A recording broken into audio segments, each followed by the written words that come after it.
నిజామాబాద్ టూర్ను అర్ధాంతరంగా ముగించుకొని హైదరాబాద్ చేరుకున్నారు బీఆర్ఎస్ ఎమ్మెల్సీ కవిత. కాసేపట్లో ఆమె సీఎం క్యాంప్ ఆఫీస్ కు వెళ్తారని తెలుస్తోంది. అక్కడే లీగల్ అడ్వైజర్లతో భేటీ అవుతారని సమాచారం. ఇప్పటికే కవిత తన తరపున లాయర్లను ఢిల్లీకి పంపారు. సుప్రీంకోర్టులో ఇవాల్టి విచారణ తర్వాత ఈడీ విచారణకు హాజరవుతానని అడ్వకేట్తో ఈడీ అధికారులకు సమాచారం పంపినట్లు తెలుస్తోంది. మరోవైపు ఢిల్లీ లిక్కర్ స్కామ్ కేసులో ఈడీ నోటీసులపై సుప్రీంను ఆశ్రయించారు బీఆర్ఎస్ ఎమ్మెల్సీ కవిత. పిటిషన్ను ఇవాళ సుప్రీంలో విచారించనుంది జస్టిస్ సంజయ్ కిషన్ కౌల్ ధర్మాసనం. ఈడీ తనకు జారీ చేసిన సమన్లు రద్దు చేయాలని ధర్మాసనంను కోరారు ఎమ్మెల్సీ కవిత. తనపై ఈడీ ఎలాంటి బలవంతపు చర్యలు తీసుకోకుండా ఆదేశాలు ఇవ్వాలని సుప్రీంలో పిటిషన్ దాఖలు చేశారు. సుప్రీంలో కవిత తరపు సీనియర్ అడ్వకేట్ కపిల్ వాదనలు వినిపించనున్నారు.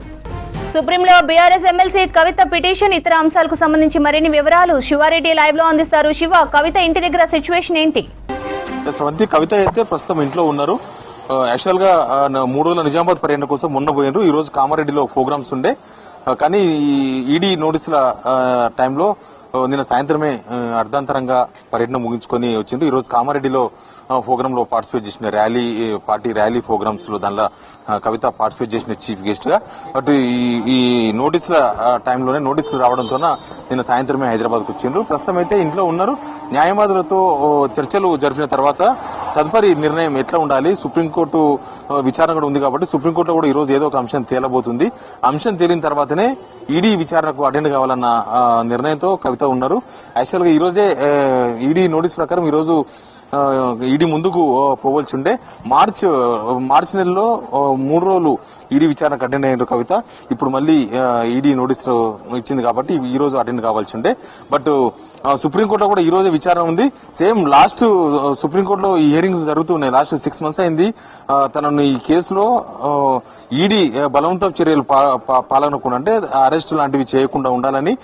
సేమ్ టైం ఈడీ ఒక మహిళకు ఇవ్వాల్సిన మహిళ ప్రివిలేజ్ ఇంటికి వచ్చి విచారణ జరపడం చేయాలి తప్ప ఈడీ ఆఫీస్ కు పిలిచి తను విచారించడాన్ని తప్పుపడుతూ సుప్రీంకోర్టులో పిటిషన్ వేసినారు. దాని మీద విచారణ జరుగుతున్న టైంలోనే 8 వారాలు టైం ఇచ్చినట్లుగా కవిత అడ్వకేట్స్ చెప్తూ ఉన్నారు. 8 వారాలు అంటే ఇప్పటికి 6 weeks అయింది. ఇంకా 2 weeks టైం ఉంది.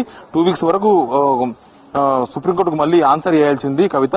ఆ టైం కాకముందే ఈడీ నోటీస్ ఇవ్వడాన్ని సవాల్ చేసిండ్రు. ఈరోజు సుప్రీంకోర్టులో సీనియర్ అడ్వకేట్ కపిల్ సిబాల్ కవిత తరఫున వాదనలు జరపబోతున్నారు.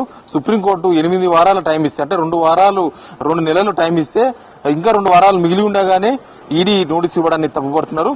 సేమ్ కవిత వేసిన పిటిషన్ పైన సుప్రీంకోర్టులో వాదనలు, సుప్రీంకోర్టులో ఈ రోజు విచారణ ఉంది కాబట్టి నెక్స్ట్ సుప్రీంకోర్టు ఏం చెప్తుంది, ఈడీ విచారణకు కవిత అటెండ్ కావాలన్నా లేకపోతే కవిత ఇంటికి ఈడీ వచ్చి విచారించాలన్నా, ఈ 2 అంశాల్లో ఏది తెలుస్తున్నది. ఒకటి, ఈడీ బలవంతపు చర్యలకు పాల్పడొద్దు, విచారణకు పిలిచి అరెస్ట్ చేయడం లాంటి ప్రక్రియ ఉండొద్దు, విచారణకు పిలిచి అరెస్ట్ చేసి అదంతా చేయొద్దనేది ప్రధానంగా సుప్రీంకోర్టులో కవిత వేసిన పిటిషన్. దాని మీద కూడా ఈరోజు విచారణ జరగనుంది కాబట్టి సుప్రీంకోర్టు విచారణ తర్వాతనే ఈడీ ముందుకు పోవాలనేది ఒక నిర్ణయం. సేమ్ ఈ రోజు న్యాయ ఇక్కడ లోకల్ గా ఉన్న అడ్వకేట్స్ తో సమావేశం కాబోతున్నారు కవిత.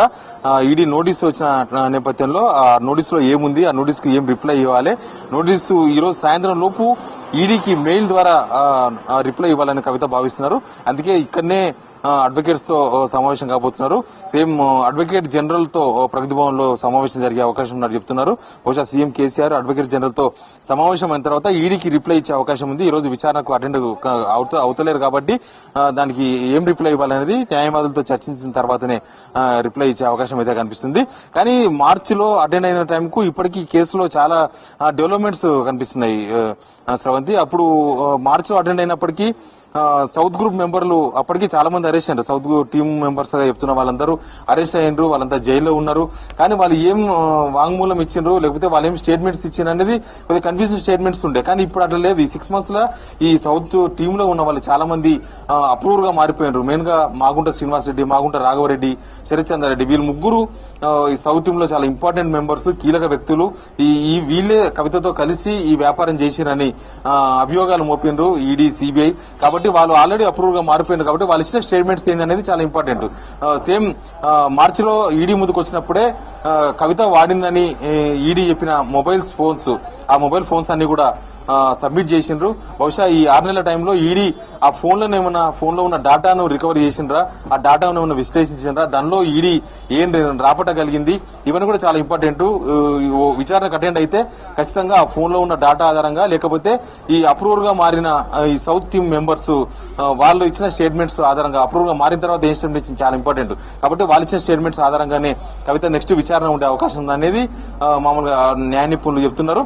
కానీ కవిత అటెండ్ కాలేదు కాబట్టి ఇప్పుడు సుప్రీంకోర్టు చెప్పే వరకు వేచి చూసి కవిత ఇచ్చే రిప్లైకి ఈడీ ఎట్లా రెస్పాండ్ అవుతుంది చాలా ఇంపార్టెంట్. సేమ్ సుప్రీంకోర్టులో ఏం తెలుస్తుంది, సుప్రీంకోర్టు ఈడీ విచారణకు పోవద్దని చెప్తారా సుప్రీంకోర్టు, లేకపోతే ఈడీని కవిత ఇంటికి పోయి విచారించుకోండి అని చెప్తారా, లేకపోతే ఈడీని ప్రొసీడ్ కాండి అని ఈడీకి ఏమైనా సూచనలు చేస్తుందా సుప్రీంకోర్టు, ఇవన్నీ కూడా చూడాల్సి ఉంటుంది. బట్ కవిత ఇప్పటి వరకు అయితే దానిలో అక్యూజ్డ్ పర్సన్ కాదు. సిబిఐ ఇంటికి వచ్చి విచారించిన ఈడీ 2-3 సార్లు ఈడీ ఆఫీస్కి పిలిచిన ఈ కేసులో ఇప్పటి వరకు కవిత అక్యూజ్డ్ పర్సన్ గా ఎక్కడ చూపలేదు. కోర్టు కూడా అడిగింది, సుప్రీంకోర్టు అడిగింది, అసలు ఎందుకు కవితను ప్రశ్నిస్తున్నారు, ఈమె అక్యూజ్డ్ కాదు కానప్పుడు ఎందుకు ప్రశ్నిస్తున్నారని. కానీ దానిలో ఆల్రెడీ పోలీసులు సిబిఐ ఈడీ అరెస్ట్ చేసిన వ్యక్తులు కవిత పేరు పదే ప్రస్తావిస్తున్నారు కాబట్టి మేము విచారిస్తున్నామని సుప్రీంకోర్టు కూడా ఈడీ రిప్లై ఇచ్చింది. కాబట్టి ఇప్పటి వరకు జరిగిన విచారణ అంతా ఒక ఎత్తు, ఇప్పటి నుంచి జరగబోతున్న విచారణ అంతా ఇంకొక ఎత్తు అనేది చాలా క్లియర్ గా కనబడుతుంది. అప్పటిదాకా ప్రాథమిక ఆధారాల ఆధారంగా ప్రాథమికంగా వాళ్ళ దగ్గర ఉన్న సాక్ష్యాల ఆధారంగా మార్చిలో ఎంక్వైరీ జరిగింది. కానీ మార్చి నుంచి ఇప్పటి వరకు ఈ 6 months లో ఈడీకి చాలా ఆధారాలు దొరికినాయి. అప్రూవర్ గా మారిన వాళ్ళు ఇచ్చిన ఆధారం ఉండొచ్చు, లేకపోతే విచారణ డీప్ గా జరిగింది, ప్లస్ కవిత ఇచ్చిన ఫోన్లలో ఉన్న సమాచారాన్ని విశ్లేషించి ఉండొచ్చు. కాబట్టి ఈడీ దగ్గర చాలా ఇన్ఫర్మేషన్ ఉండొచ్చు. ఆ ఇన్ఫర్మేషన్ ఆధారంగా నెక్స్ట్ కేసు డీల్ చేయబోతుంది ఈడీ. కాబట్టి నెక్స్ట్ ఇప్పటి నుంచి జరిగేదే ఇంపార్టెంట్ సెషన్ గా చెప్తూ ఉన్నారు. బట్ ఈ రోజు జరగాల్సిన విచారణకు కవిత అటెండ్ అవుతలేరు కాబట్టి ఈడీ ఎట్లా రెస్పాండ్ అవుతుంది, సేమ్ సుప్రీంకోర్టులో ఎట్లాంటి వాదనలు జరుగుతాయి, సుప్రీంకోర్టు ఏం తేలుస్తుంది కూడా చాలా ఇంపార్టెంట్. కానీ కవిత అయితే న్యాయ నిపుణులు ఇక్కడ అడ్వకేట్స్ చెప్పిన వాళ్ళు ఇచ్చిన సూచనల మేరకే నడుచుకుంటాను, ఇవి రాజకీయ కక్ష అని నిన్న సాయంత్రం కౌంటర్ ఇచ్చిండ్రు. ఇది ఎలక్షన్ టైం కాబట్టి ఇవి ఈడీ ఇచ్చిన నోటీస్ కాదు, మోడీ ఇచ్చిన నోటీస్ అని కూడా కవిత ఆన్సర్ ఇచ్చిండ్రు. కాబట్టి ఈ ఇష్యూను పొలిటికల్ గా ఫేస్ చేయాల్సి ఉంటుంది, సేమ్ టైం లీగల్ గా కూడా ఫేస్ చేయాల్సి ఉంటుంది. పొలిటికల్ గానేమో ఎలక్షన్ దగ్గర వచ్చింది, బీఆర్ఎస్ పార్టీ సీఎం కేసీఆర్ కూతురు, పార్టీ ముఖ్య నేత, కాబట్టి పొలిటికల్ గా ఎట్లా ఫేస్ చేస్తారో చూడాల్సి ఉంటుంది. సేమ్ లీగల్ ప్రాసెస్ లో ఎట్లా ఫేస్ చేస్తారు, ఎందుకంటే ఇప్పుడు నోటీస్ వచ్చింది కాబట్టి ఇక ఇది వెంటనే అప్పుడు కూడా సేమ్ ఒకసారి నోటీస్ ఇచ్చిండ్రు పోలేదు, మళ్ళీ వెంటనే 3-4 రోజులకే నోటీస్ ఇచ్చింది ఈడీ, తప్పనిసరి అటెండ్ కావాల్సి వచ్చింది. సుప్రీంకోర్టు తేల్చిందాక రామన్నారు అప్పుడు కూడా, కానీ సుప్రీంకోర్టులో కేసు ఉండగానే సుప్రీంకోర్టు తేల్చకముందే ఈడీ విచారణకు అటెండ్ కావాల్సి వచ్చింది. కాబట్టి ఇప్పుడు కూడా మళ్ళీ సుప్రీంకోర్టులో జరిగే విచారణను చూపిస్తున్నారు. విచారణ ఏం తెలుస్తుందో చూద్దాం అనుకుంటున్నారు. బట్ ఈడీ ఎట్లా రెస్పాండ్ అవుతుంది, సుప్రీంకోర్టు ఈ ఇష్యూ మీద ఏం తెలుస్తుందో కూడా చూడాల్సి ఉంటుంది. Right Shivareddy, thanks for the updates.